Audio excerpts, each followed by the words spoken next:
साथी, बड़े संख्या में युवा साथी, माता बहन, नौजवान साथी, सभी को सन ऑफ मल्ला मुकेश सहनी की ओर से नमस्कार, प्रणाम।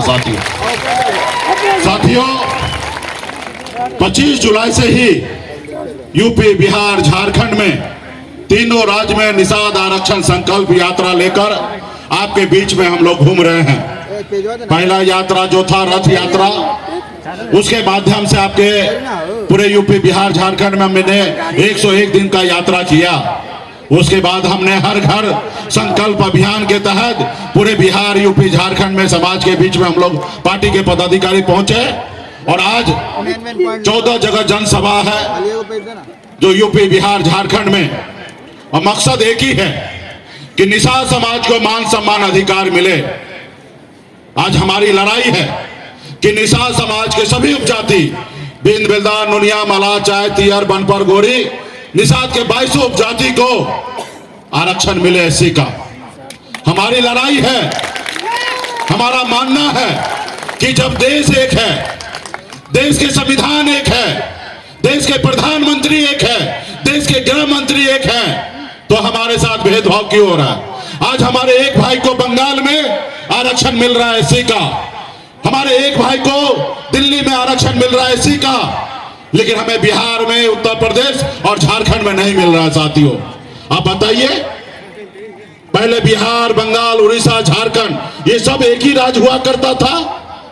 आज मान लीजिए कि एक पिता का 4 पुत्र हैं, एक घर में है तो एक परिवार है, और अलग अलग घर बना लिया तो अलग हो गया? तो नहीं साथियों, भले हम अलग घर बना ले, अलग राज्य में रहे, लेकिन हम तो एक ही परिवार के लोग हैं। तो इसके लिए हमारी लड़ाई है दिल्ली के सरकार से कि हमारे समाज के साथ न्याय करे, हमें आरक्षण दे, एससी का दर्जा दे। इसके लिए हम लोग लड़ाई लड़ रहे हैं संकल्प यात्रा के माध्यम से। साथियों, इस आजाद भारत में अगर सर उठा के जीना है, मान सम्मान अधिकार के साथ जीना है, अगर आप चाहते हैं कि आपके बच्चे अच्छे जिंदगी जिए, तो इसके लिए सिर्फ 2 काम करना है। एक रोटी कम खाइए, लेकिन अपने बच्चे को पढ़ाइए, लिखाइए, काबिल बनाइए। जब तक आपका समाज शिक्षित नहीं होगा, तब तक आपका समाज आगे नहीं बढ़ेगा। इसलिए अपने बच्चे को पढ़ा लिखा के काबिल बनाइए। और दूसरा, अपने अधिकार के लिए संघर्ष कीजिए, अपने अधिकार के लिए लड़ाई लड़िए। जब तक आप अपने अधिकार के लिए लड़ाई नहीं लड़िएगा, तब तक आपका कोई अधिकार देने वाला नहीं है। साथियों, कोई देने वाला नहीं है। इस देश का आजादी दिलाने के लिए भी हमारे पूर्वज ने 250 साल लड़ाई लड़ा अंग्रेज से। एक ही सपना था कि हम लड़ाई लड़ेंगे, हम देश को आजाद कराएंगे। हजारों लाखों की संख्या में हमारे पूर्वज शहीद हुआ, सिर्फ एक ही सोच से कि हम अपने देश को आजाद कराएंगे, ताकि हमारा आजाद भारत में हमारा आने वाला पीढ़ी सर उठा के जिए। लेकिन देश को तो आजादी मिला, लेकिन सही मायने में हम लोगों को गरीबी से आजादी नहीं मिला। साथियों, हम लोगों को गरीबी से आजादी नहीं मिला। आजादी के बाद बाबा साहब भीमराव अंबेडकर ने आजादी के बाद एक संविधान बना के दिया, एक आपके पास ऐसी शक्ति, पावर दिया, लेकिन उस पावर को आप नहीं पहचान पा रहे हैं, उस पावर को नहीं इस्तेमाल कर पा रहे हैं।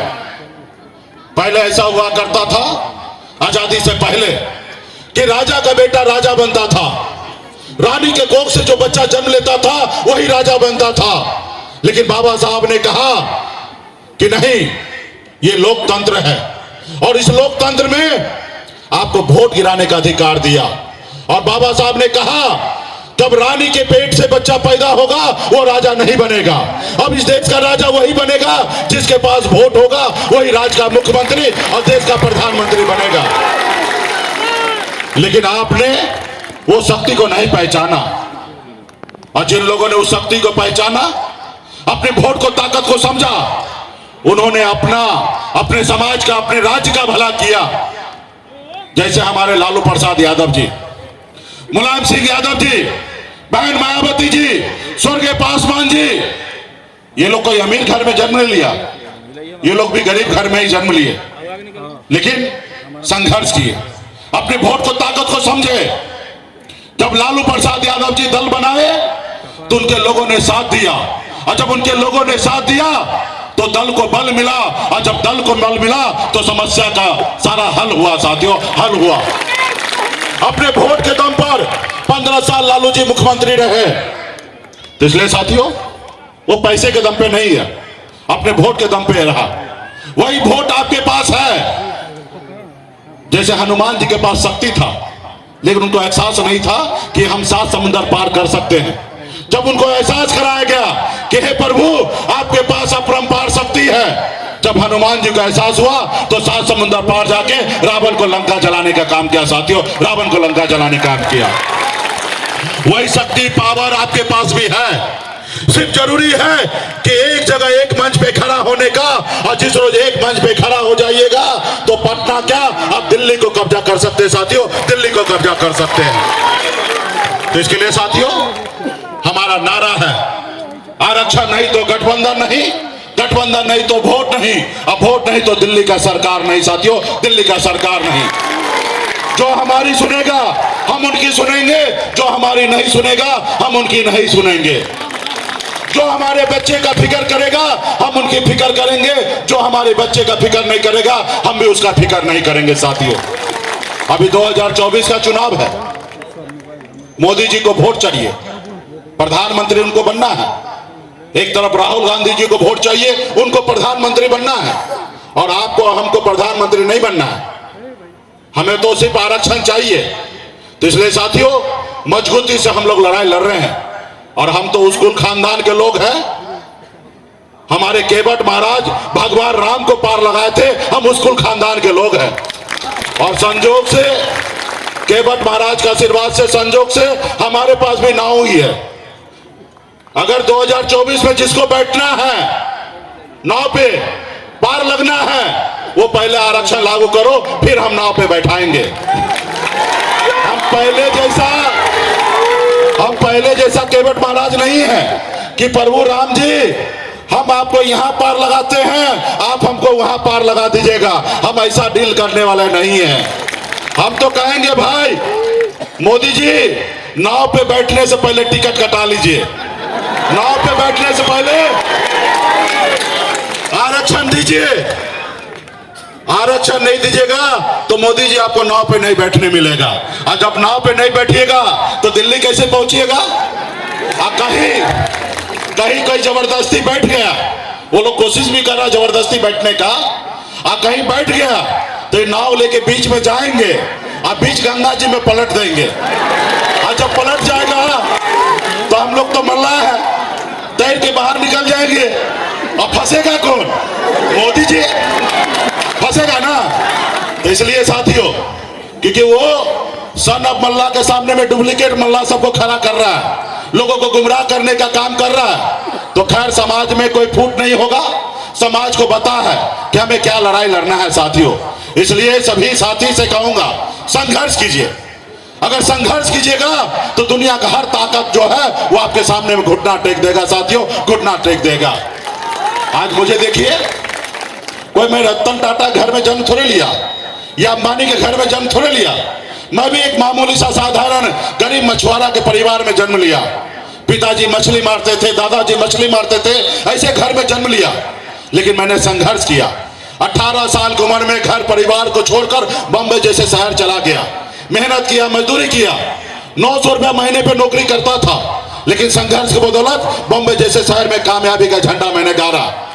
फिर मैं बिहार में आया, देखा लोग चांद पे घर बनाने के लिए सोच रहा है, लेकिन आज भी हमारे लोगों के लिए रहने के लिए घर नहीं है और उसके घर पे जाने के लिए रास्ता नहीं है। अब पिछले 9-10 सालों से लगातार बिहार में हम संघर्ष कर रहे हैं, आज यूपी, बिहार, झारखंड में संघर्ष कर रहे हैं साथियों। और पिछले 9-10 सालों में ये बात सही है कि हम आरक्षण नहीं ले पाए, लेकिन हमने कम उपलब्धि हासिल नहीं किया। कल तक निषाद को कोई जानता नहीं था, पहचानता नहीं था। लोगों को लगता था कि निषाद मल्ला का मतलब सिर्फ मछली मारना होता है और कुछ नहीं होता है। हमने बिहार को दिखाया कि मल्ला का मतलब मछली मारना नहीं होता, बिहार का नेतृत्व भी करना होता है। आपके सहयोग से कल तक निषाद का बेटा एक टिकट मांगने के लिए दर दर भटकता था, आज निषाद का बेटा टिकट नहीं मांगता है, टिकट बांटता है। ये हमारी पहचान है। हमने 4-4 विधायक बनाया, अपने दम पर बिहार में मंत्री बने और यूं कह दीजिए कि आजाद भारत में पहली बार बिहार में, हिंदुस्तान में निषाद मल्ला का बेटा के सहयोग से बिहार में मुख्यमंत्री बना। अगर हम समर्थन नहीं देते तो बिहार का मुख्यमंत्री नीतीश कुमार जी मुख्यमंत्री नहीं बनते। साथियों, ये हमारी पहचान है। तो इसलिए साथियों, ये कैसे हुआ, क्यों हुआ? ये आपके सहयोग से हुआ, ये मुझसे नहीं हुआ। जब आपने हमें कहा कि सनब मल्ला आप आगे बढ़ो, हम तुम्हारे साथ हैं, जब आपने हमें अपना भाई, अपना बेटा, अपना नेता माना, तब ऐसा हुआ साथियों, तब जाके ऐसा हुआ। अगर आप हमें अपना नेता नहीं मानते, आप हमें अपना बेटा भाई नहीं मानते, तो जैसे हम बॉम्बे से आए वैसे रिटर्न टिकट बॉम्बे कर लेते, फिर हम बॉम्बे चले जाते। हम अगर बिहार में रुके, जब आपने हमें गले लगाया तब हमने रुका और हमने बताया कि मल्ला का बेटा कभी किसी से हार नहीं मान सकता।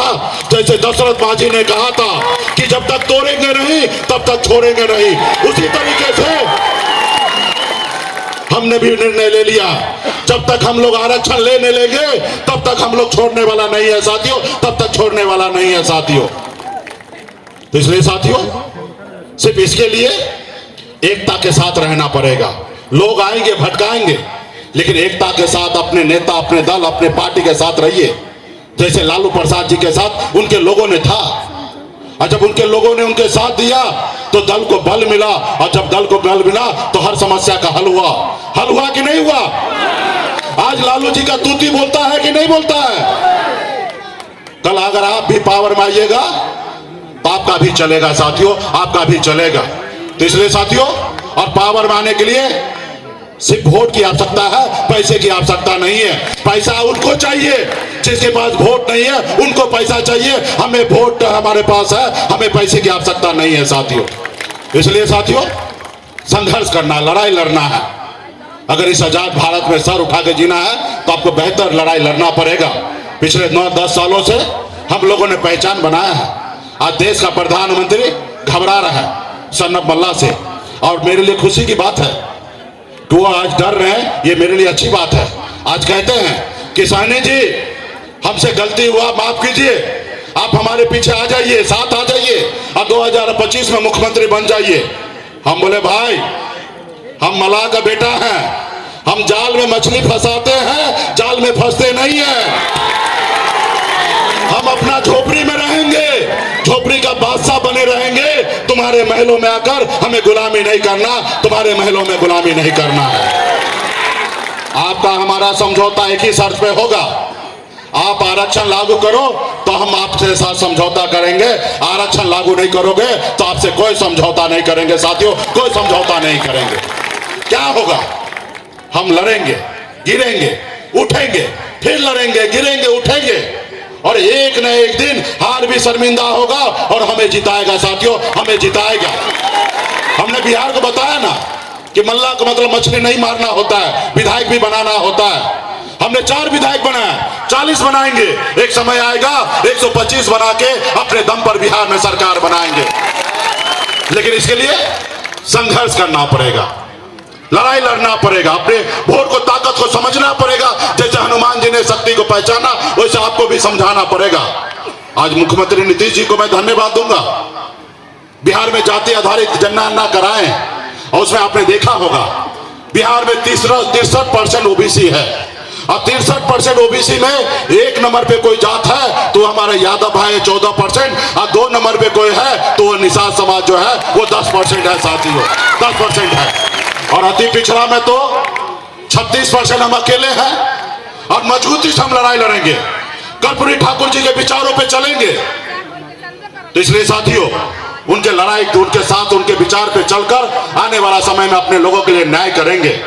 इसलिए हम लोगों ने संकल्प यात्रा पे निकला है, क्योंकि आपका दुश्मन जो है बहुत चालाक है, बहुत चतुर है। हजारों साल से आपको, आपके परिवार को, आपके पूर्वज को गुलाम बना के रखा है। वो नहीं चाहता है कि निषाद का बेटा सर उठा के जिए। आपने देखा ना, पहली बार हम लोग 4 को विधायक बनाए, अपने दम पर मंत्री बने, अपने लोगों के लिए काम कर रहे थे, लेकिन उनको हजम नहीं आया।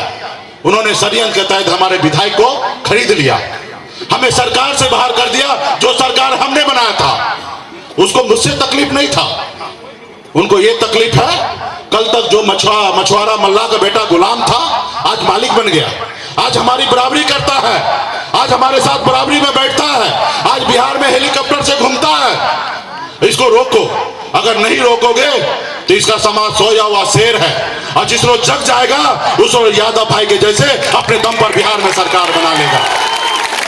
उनको मुझसे तकलीफ नहीं है, उनको आपसे तकलीफ है। अगर मुझसे तकलीफ होता तो हमको मुख्यमंत्री बनने का ऑफर थोड़े देता। हाँ, उनको आपसे तकलीफ है, वो हमको गुलाम बनाना चाहता है। और आप और हम क्या चाहते हैं? हम अपने सर उठा के जीने जैसा हम अपने आने वाला पीढ़ी के लिए बेहतर व्यवस्था बना कर दे। आज जैसे लालू जी ने बनाया, काश अगर हमारे समाज में भी लालू प्रसाद यादव जी जैसे योद्धा 30, 40 साल, 50 साल पहले जन्म लेते, लड़ाई लड़ते, संघर्ष करते, तो आज निषाद का बेटा को आरक्षण मिल गया होता। और आरक्षण मिल गया होता तो क्या मिलता? आज यूपी, बिहार, झारखंड जाइए, एक भी निषाद का बेटा कलेक्टर नहीं है। अगर 30, 40 साल पहले आरक्षण मिल गया होता तो आज निषाद का बेटा कलेक्टर होता, एसपी होता, एसडीओ होता, बीडीओ होता, सीओ होता, डॉक्टर होता, इंजीनियर होता। लेकिन नहीं, लड़ाई लड़ने के कारण आज आपके बच्चे मजबूर हैं। अभी ठंड का समय आएगा, 1 महीने के बाद ऐसी ठंड होगा कि लोग घर से नहीं निकलेंगे, लोग अपने रजाई से बाहर नहीं निकलेंगे, लोग अपने कंबल से बाहर नहीं निकलेंगे। लेकिन उसी जगह पे आपका भाई, आपका बेटा, आपका पिता घर से बाहर निकलेगा और तालाब में उतरेगा, झील में उतरेगा, फिर मछली मारेगा, फिर बेचेगा बाजार में, तब उसके घर पे चूल्हा जलेगा। अब बताइए, उसको बेहतर जिंदगी जीने का सपना नहीं है? आज हमारे बच्चे बीमार पड़ता है, हमारे पास पैसा नहीं होता, हम सरकारी हॉस्पिटल जाते हैं, सही से इलाज नहीं होता। हमारे माता बहन अपने आंखों के सामने बच्चे को तड़पते मरते हुए छोड़ देता, क्योंकि कुछ नहीं कर सकता, क्योंकि उनके पास पैसा नहीं है, बेबस रहता है। लेकिन उसी जगह पे जिसके पास पैसा है वो प्राइवेट हॉस्पिटल में अपने बच्चे को इलाज कराता है, अपने बच्चे को जिंदगी देता है, और आप मौत देते हैं। क्या आप ऐसी जिंदगी देखना चाहते हैं? आप अगर ऐसी जिंदगी नहीं देखना चाहते हैं तो उसके लिए लड़ाई लड़ना पड़ेगा, संघर्ष करना पड़ेगा। उसके लिए कौन करेगा? आप ही को करना पड़ेगा, दूसरा कोई नहीं आएगा करने के लिए। दूसरा आजादी से लेकर अब तक या हजारों साल का इतिहास ले लीजिए, सभी लोगों ने आपको गुलाम बनाया। लड़ाई लड़ने के लिए तैयार हैं तो इस बार हम एक वैक्सीन बनाए हैं।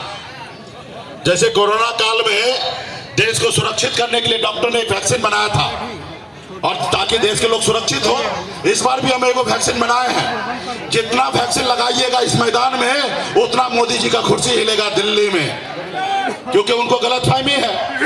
वो बनी हुई सरकार गिरा देता है, बनी हुई विधायक खरीद लेता है। उनको लगता है निषाद मल्लाह का बेटा जब 500 रुपए में अपना वोट बेच सकता है तो उनको राजा क्यों बनाए? तो उनको बताना है कब निषाद का बेटा जाग चुका है, अब निषाद का बेटा गुमराह नहीं होगा, और निषाद का बेटा अपना वोट नहीं बेचेगा, वोट वहीं गिराएगा जहां भी निषाद का बेटा का भविष्य बेहतर होगा, उनके हक अधिकार मिलेगा, वहीं वोट गिरेगा। तो आप लोग संकल्प लेने के लिए तैयार है ना? तो चलिए निकालिए वैक्सीन को।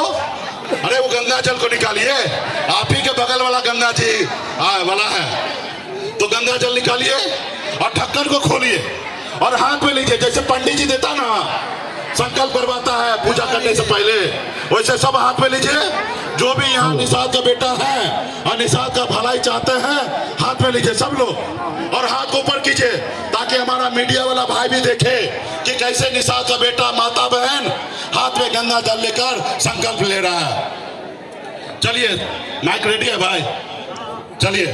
मैं बाबा केवल महाराज, भगवान वेद व्यास, प्रभु श्री राम, भगवान गौराज निषाद, बाबा अमर सिंह, बाबा काशी, बाबा जय सिंह महाराज, बाबा कारिक महाराज, बाबा कोयला, माता कमला, अमर शहीद जुब्बा साहनी, फूलन देवी, और अपने पूर्वज तो साक्षी मानकर हाथ में गंगा जल लेकर